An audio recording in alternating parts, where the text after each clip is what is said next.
আসসালামু আলাইকুম ওয়া রাহমাতুল্লাহি ওয়া বারাকাতুহু। আলহামদুলিল্লাহ ওয়াসসালাতু ওয়াসসালামু আলা রাসূলিল্লাহ আম্মা বাদ। সুপ্রিয় দর্শক শ্রোতা, হাদিসে বর্ণিত এমন একটি বাক্য আছে যে বাক্যকে জান্নাতের ধনভাণ্ডার বা জান্নাতের গুপ্তধন বলা হয়।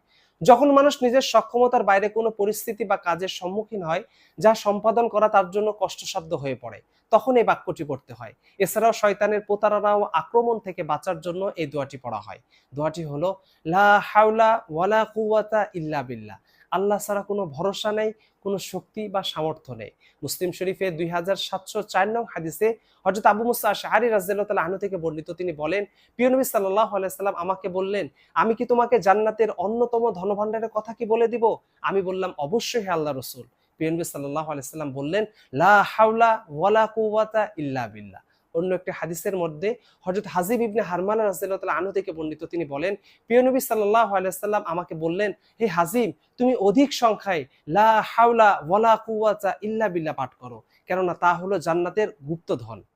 তিরমিজি শরীফের 3460 নং হাদিসে হযরত আব্দুল্লাহ ইবনে আমর রাদিয়াল্লাহু তাআলা আনহু থেকে বর্ণিত, তিনি বলেন, প্রিয় নবী সাল্লাল্লাহু আলাইহি সাল্লাম বলেছেন, পৃথিবীর বুকে যে ব্যক্তি বলে লা ইলাহা ইল্লাল্লাহু ওয়াল্লাহু আকবার ওয়ালা হাওলা ওয়ালা কুওয়াতা ইল্লা বিল্লাহ, তার গুনাহসমূহ মাফ করে দেয়া হবে, যদিও তার গুনাহ সমুদ্রের ফেনা পরিমাণ হয়। তাই আমরা যদি এই দোয়াটি পাঠ করি, আল্লাহ রাব্বুল আলামিন আমাদের গুনাহসমূহকে মাফ করে দিবেন।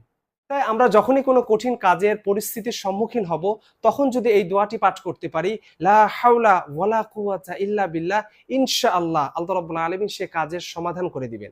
এবং শয়তানের প্রতারণা আক্রমণ থেকে বাঁচার জন্য যদি আমরা লা হাওলা ওয়ালা কুওয়াতা ইল্লা বিল্লাহ পাঠ করি, ইনশাআল্লাহ আল্লাহ রাব্বুল আলামিন শয়তানের প্রতারণা ও আক্রমণ থেকে আমাদেরকে হেফাজত করবেন ইনশাআল্লাহ। তাই আল্লাহ রাব্বুল আলামিন আমাদেরকে এই দোয়াটি বেশি বেশি পাঠ করার তৌফিক দান করুন। আমিন।